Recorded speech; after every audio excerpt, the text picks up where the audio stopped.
La vida de la beata Inés de Beniganim es una vida llena de maravillas.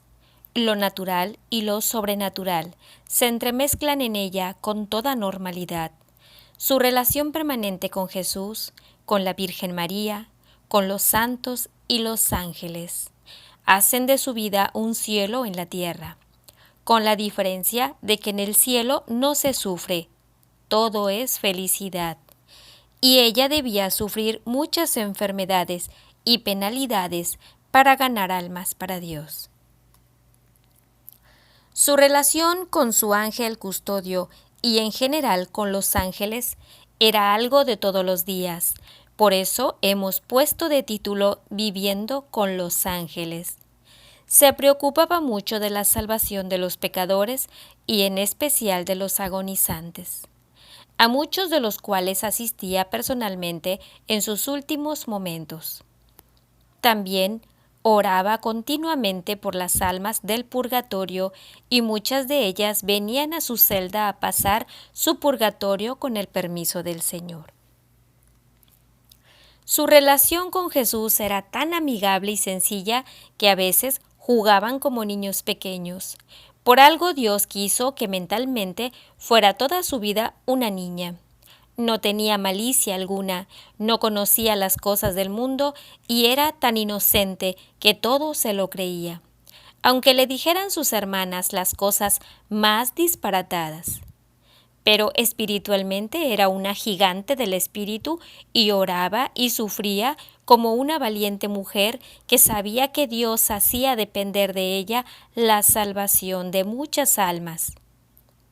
Para ello el Señor le concedió algunos dones sobrenaturales, como el don de la bilocación, del conocimiento sobrenatural, de la profecía, de curar y de hacer milagros. Leer su vida es como respirar el aire puro de la santidad a la que todos estamos llamados. Te deseo un buen viaje por la vida para hacer de ella un cielo en la tierra, en especial cuando asistas a la misa, donde te encuentras con Jesús, con María y con todos los ángeles y santos que se hacen presentes.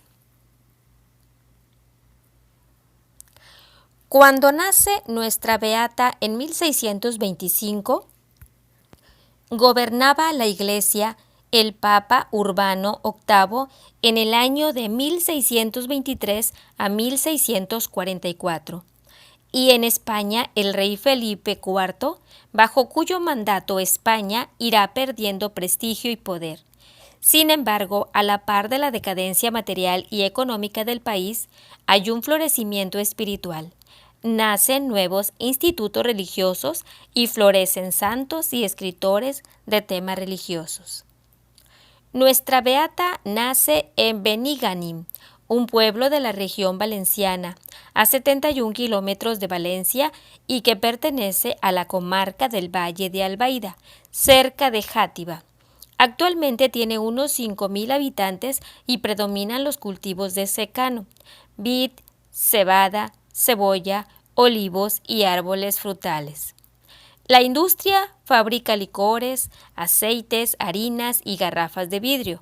A sus habitantes se les llama beniganenses en castellano y beniganins en valenciano. Las agustinas descalzas de Beniganim, a cuyo convento perteneció la sierva de Dios. Tenían como padre a San Agustín, en 354-430, el gran doctor de la Iglesia, pero también consideraban como padre a San Juan de Ribera, que fue arzobispo de Valencia y el auténtico fundador de esta rama agustiniana de las agustinas descalzas. San Juan de Ribera las fundó en Valencia y Alcoy, de donde fundaron otros conventos. También tenían como madre fundadora a Santa Teresa de Jesús, pues San Juan de Ribera les entregó las constituciones de esta gran santa para observarlas. El convento de Beniganim fue fundado en 1611, cuando ya había muerto el 6 de enero de ese mismo año San Juan de Ribera. Llegaron en el mes de junio 5 religiosas procedentes del convento de Valencia. Eran la Madre Dorotea de Jesús, la priora Madre Catalina de la Santísima Trinidad y la Madre Vicenta de San Francisco, Madre Esperanza del Calvario y Madre Victoria de San Esteban. Nunca fueron muchas religiosas, pues según las constituciones de Santa Teresa no pueden ser más de 21. En una ocasión llegaron hasta 26, pero con frecuencia había algunas vocaciones que debían esperar. Actualmente solo hay conventos de agustinas descalzas en Bengánim, Murcia y Alcoy. La iglesia del convento tenía por titulares a la Purísima Concepción y a San José. El convento poseía una magnífica huerta con un estanque de riego, un palomar y varias ermitas, donde las hermanas se retiraban a orar y a hacer penitencia. Esta huerta será el lugar preferido donde Jesús se le aparecerá para conversar con su querida esposa. También poseía el convento una viña de uva blanca que Sor Inés llevó como dote, y recibían ingresos de un colegio de niñas que funcionaba en el mismo convento, aparte de algunas señoras seglares que vivían allí, en sitio aparte, pagando su pensión. Durante la Guerra Civil, en 1936 a 1939, el convento fue quemado y se perdieron muchas reliquias de la beata. Nuestra beata se llamaba Josefa Teresa Albiñana Gómar. Nació en Benigànim, Valencia, el 9 de febrero de 1625. Parece que fue bautizada el mismo día de su nacimiento. Sus padres se llamaban Luis Albiñana y Vicenta Gómar. Pertenecían a familias sencillas, honradas y muy cristianas, y tenían mucha amistad con las religiosas agustinas descalzas. Se casaron el 30 de julio de 1623. Al año y medio de su unión matrimonial nació Josefa, Teresa y Agustín, gemelos. Pero Agustín murió a los pocos días de recibir el bautismo. Los padrinos de la beata, según su partida de bautismo, fueron Esteban Pastor y Teodora Tudela, pero no está claro si se bautizó en la iglesia de San Miguel o en la del Santísimo Cristo de la Sangre, ambas de Benigànim. A sus 8 años, el 24 de agosto de 1633, recibió el sacramento de la confirmación del visitador del arzobispado de Valencia, Vicente Clavería. Su madrina fue doña Juana Delgado. Era Josefa Teresa muy niña cuando falleció su padre y compadecido de la viuda, don Bartolomé Tudela, que era pariente de la familia, recibió en su casa a la pequeña Josefa y a otra hermana menor, llamada María. En casa de este tío recibió Josefa las primeras señales de predilección de Dios y algunas visitas sobrenaturales. Su madre contaba a las religiosas del convento que cuando tenía 5 años, una noche se acostó sin rezar sus oraciones. Al despertarse a medianoche, se dio cuenta de su falta y se puso de rodillas para rezarlas.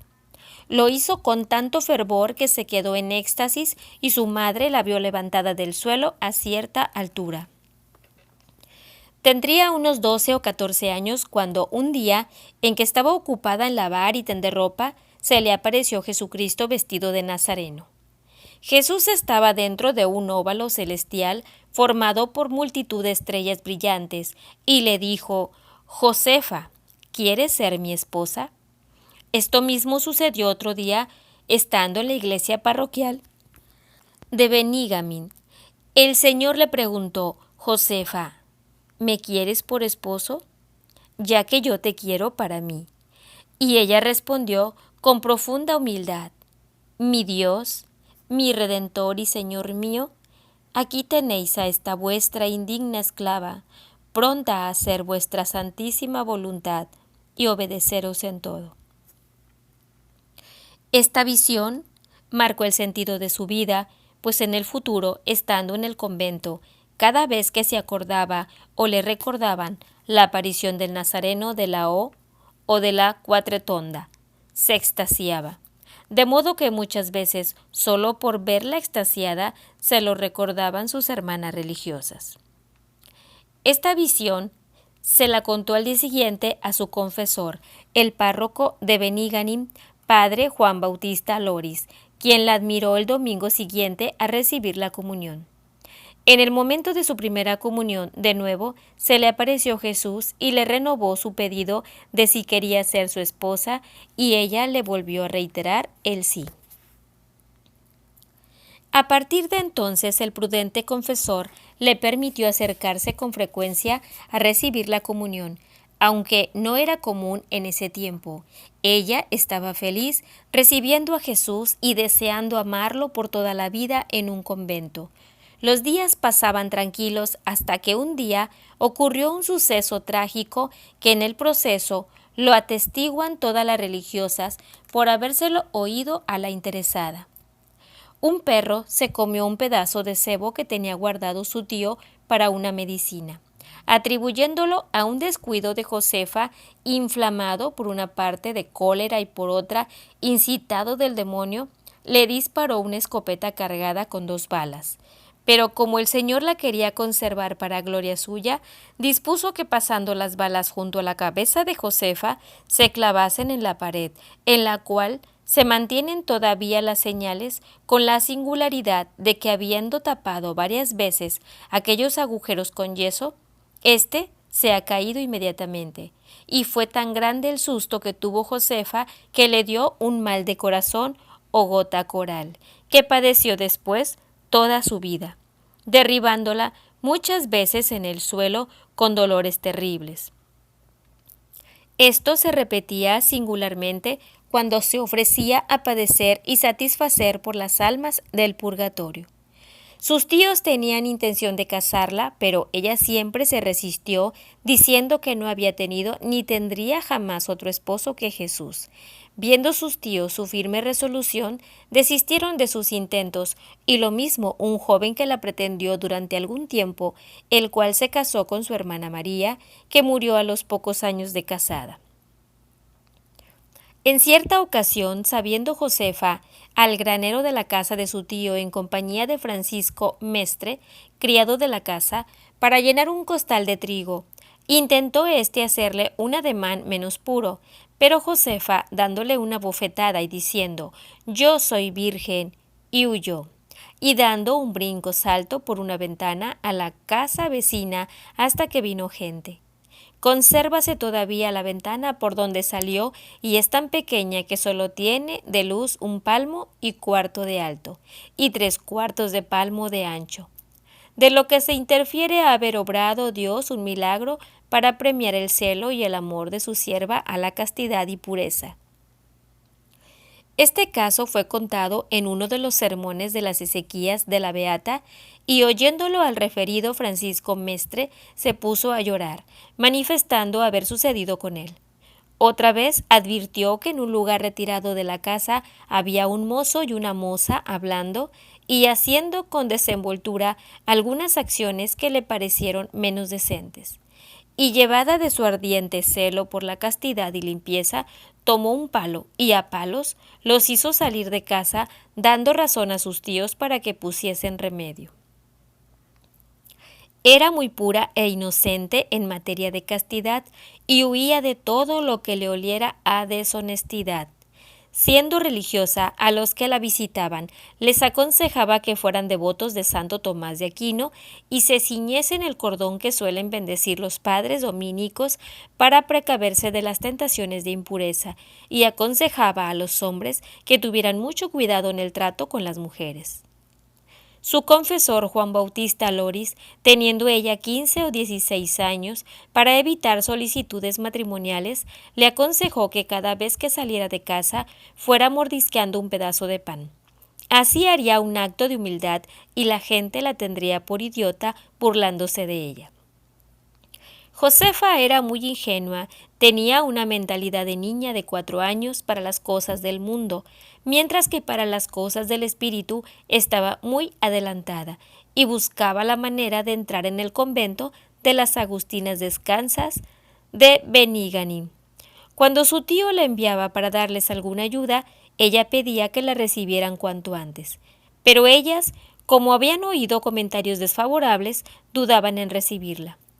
Un religioso conocido de las religiosas había ido a advertir a la madre priora de no recibirla, pues según él era una muchacha atolondrada y glotona.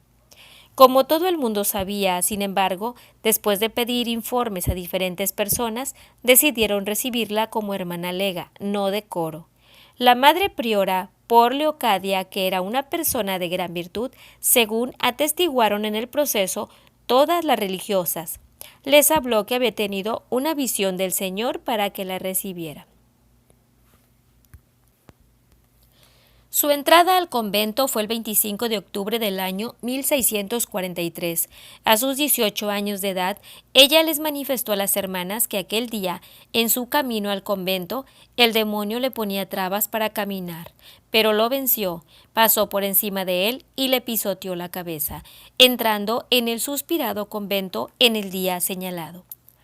Durante los 8 primeros meses, las religiosas probaron su vocación y vieron que era fuerte y robusta para hacer toda clase de trabajos físicos y también muy obediente y fervorosa. Por ello, el 26 de junio de 1644 la vistieron con el hábito agustiniano. Ese mismo día el demonio se enfureció, como lo cuenta bajo juramento en el proceso Sor Catalina María de San Agustín. Declaró al mismo tiempo que en la iglesia del convento se tenía en la ceremonia un devoto sermón, como es costumbre en estos casos. Movió el demonio un temblor tan formidable que causó muchos daños en todo este reino de Valencia, especialmente en la villa de Benigani, donde pareció que se hundía la iglesia del convento, y por este motivo las religiosas que asistían y estaban en la sacristía del convento, en la verja que llaman de los velos, y mira a la iglesia, así como todas las personas que se encontraban en la sazón en la iglesia, abandonando sus puestos, se dieron a huir precipitadamente. Las religiosas huyeron a la huerta y la gente a la plaza que hay delante del convento, dejando sola a Josefa, la cual permaneció firme y tranquila, sin experimentar la más mínima mutación de ánimo, y diciendo al sacerdote que estaba dirigiendo la devota plática, que no se moviese ni tuviese temor alguno, porque todo aquello lo causaba el demonio, con el fin de impedirle la entrada en religión y la vestición del santo hábito, asegurándose el sacerdote de cuanto le decía la nueva novicia, a quien ya tenía por grande sierva de Dios.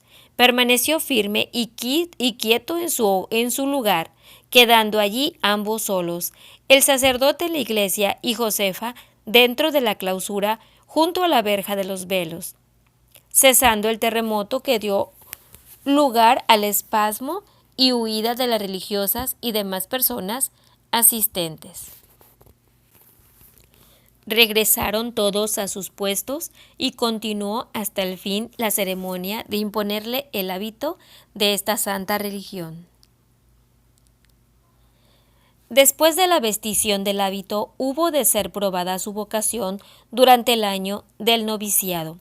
Tuvo la suerte de tener 2 fuertes columnas de la vida religiosa en la Madre Leocadia de los Ángeles, priora, auténtica sierva de Dios, y en Sor Catalina de la Santísima Trinidad, que era la subpriora.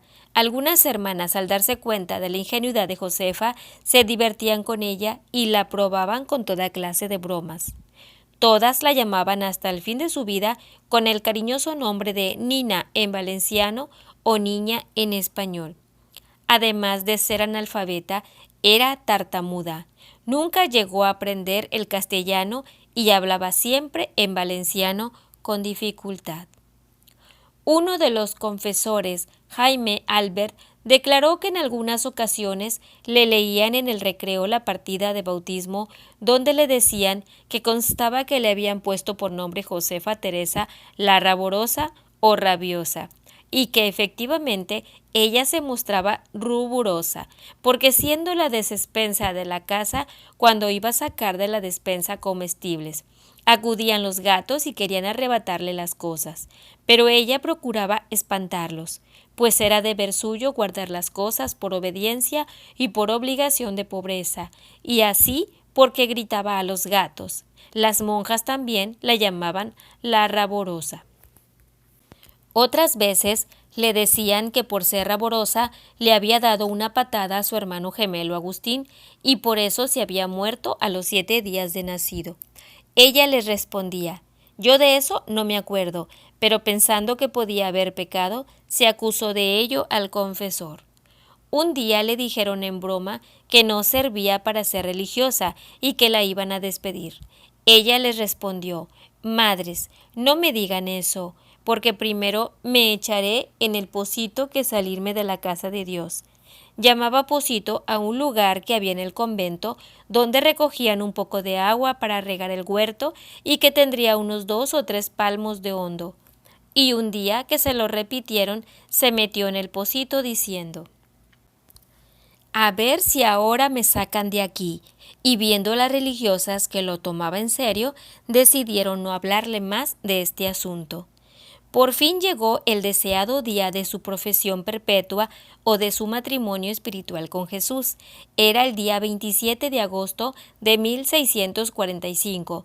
Tomó por nombre Sor Josefa de Santa Inés. A partir de 1690, todas las religiosas intercalaron el nombre de María a su nombre religioso, por lo que se llamó definitivamente Sor Josefa María de Santa Inés, aunque le solían llamar hermana Inés o madre Inés, desde que fue hermana de coro.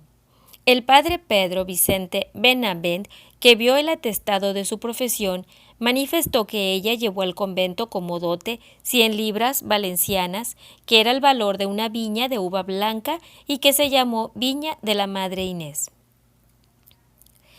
Desde el principio de su vida religiosa, el demonio, con el permiso de Dios, empezó a molestarla frecuentemente.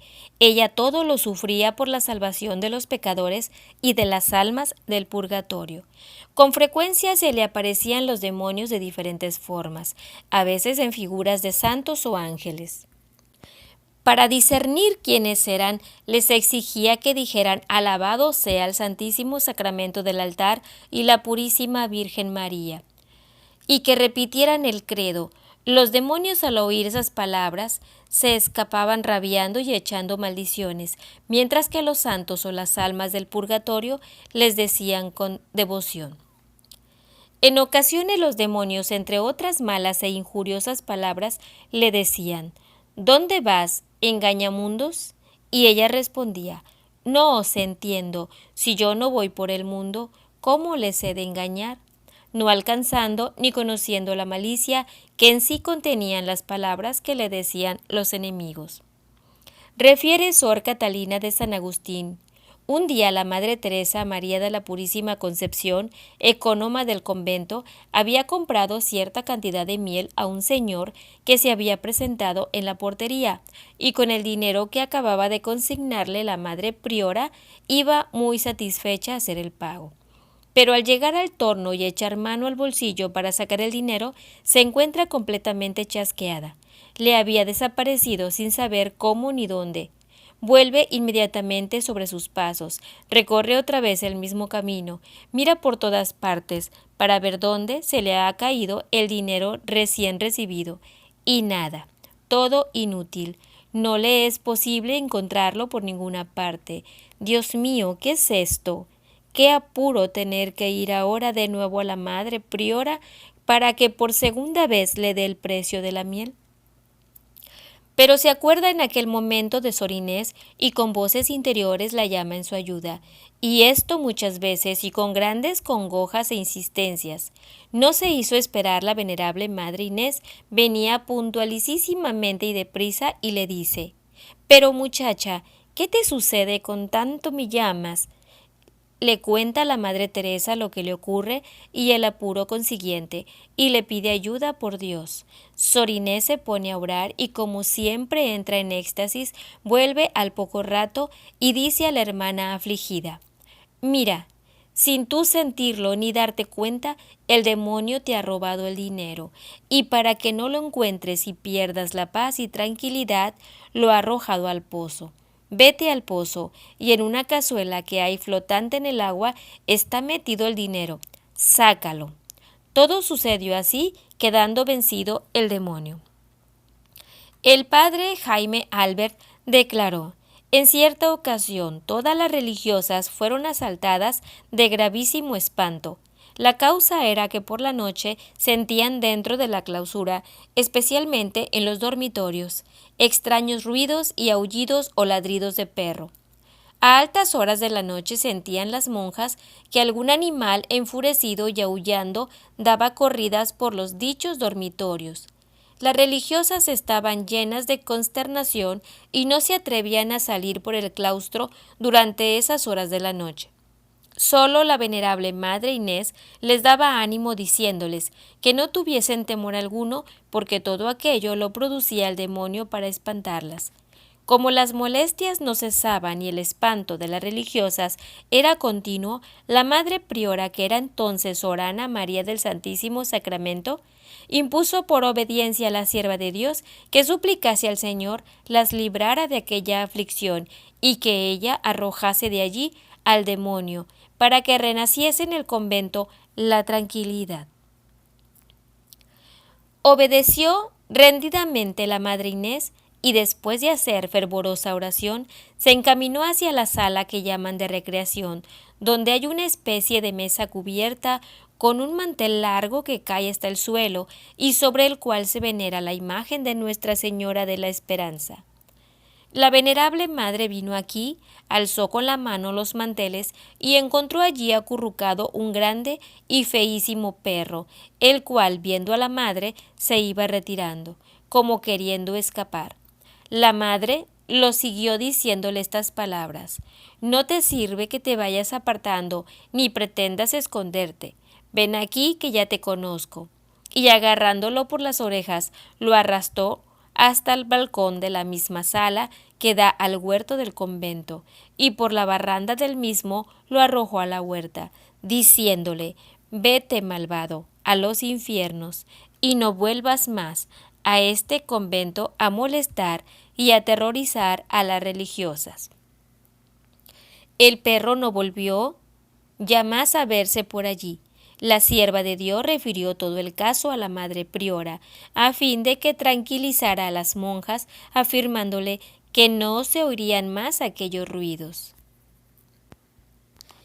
En la víspera de la Santa Madre Teresa de Jesús, por la tarde, la priora del convento de Beniganim dio a la tornera dinero para 5 libras de carne, que dicho convento enviaba por caridad al de los religiosos franciscanos, descalzos de dicha villa, para el día de la fiesta de la Santa. Puso el dinero la tornera en un pequeño perol que tenía cerca del torno, y cuando tuvo ocasión de entregarlo a la mandadera, no halló ni el dinero ni el pequeño puchero que lo contenía. Por más diligencias que hizo en buscarlo, no lo pudo hallar. Afligida y atribulada, llamó a Sor Inés, y al instante estuvo con ella. Díjole lo que le pasaba, y la sierva de Dios le respondió: Hermana San Pablo, así se llamaba la tornera, no se aflija, que lo ha hecho el enemigo por inquietarla. Al mismo punto vio la venerable que en el claustro estaba el demonio jugando a la pelota con el perolito donde estaba el dinero, y rogando a su santo ángel de la guarda se lo hiciera dejar. Al instante dejó el demonio el perolito entero en medio de dicho claustro.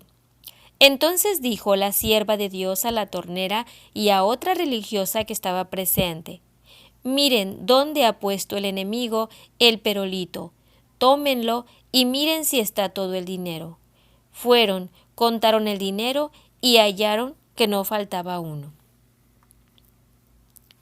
Sor Ana María de San Roque manifestó: Un día, encontrándose ella en la celda de la Madre Francisca María de los Ángeles, actual priora del convento, enferma en aquella sazón, en compañía de la venerable Madre Inés y de la Madre María de Santa Rosa y de la Madre Catalina de San Agustín, que todavía vive, sucedió que la Madre Inés se enajenó de los sentidos de repente, y durante el éxtasis se le demudó el rostro, apareciendo tan amoratado que parecía que los ojos querían saltar de sus órbitas. Tenía fuera de la boca la lengua y daba a entender con señales claras que estaba ahogándose, lo que causó grande pena a las religiosas circundantes. Al verla así, la Madre María de Santa Rosa tomó agua bendita y la echó sobre la cabeza y el cuerpo de la venerable Madre Inés, y al pronto se vio que se serenaba y que el rostro recobraba su forma normal. Cuando cesó el éxtasis, la Madre Inés dio muy afectuosas gracias a la Madre María de Santa Rosa por el gran beneficio que le había hecho de rociarla con agua bendita. Preguntaba qué le había pasado. Respondió que había ido a asistir a un hombre moribundo, el cual, con la ayuda del Señor, había podido librar de las garras del enemigo infernal, pero que furiosos los demonios de ver perdida para ellos aquella presa, se habían lanzado sobre ella y querían ahogarla. Con el divino favor, mediante el agua bendita, se había visto libre de esas bestias infernales.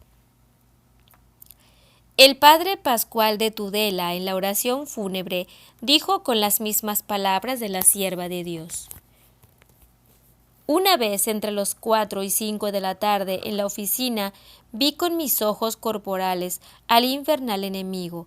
Me pareció esta infernal bestia tan abominable, fea y espantosa, que no se me acuerda haberle visto jamás en tan horrenda figura.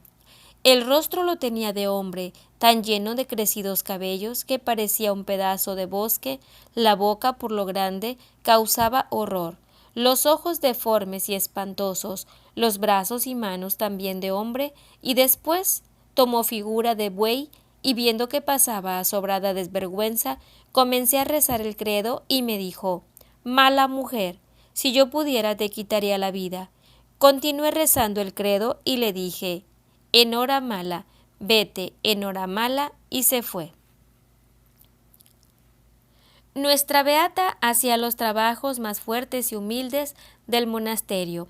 Ella era hermana lega, hermana de obediencia, no hermana de coro para rezar el oficio divino, porque no sabía leer, pero se sentía feliz de servir a la comunidad cuidando a las gallinas, ayudando en la cocina, limpiando, barriendo, cuidando a las enfermas.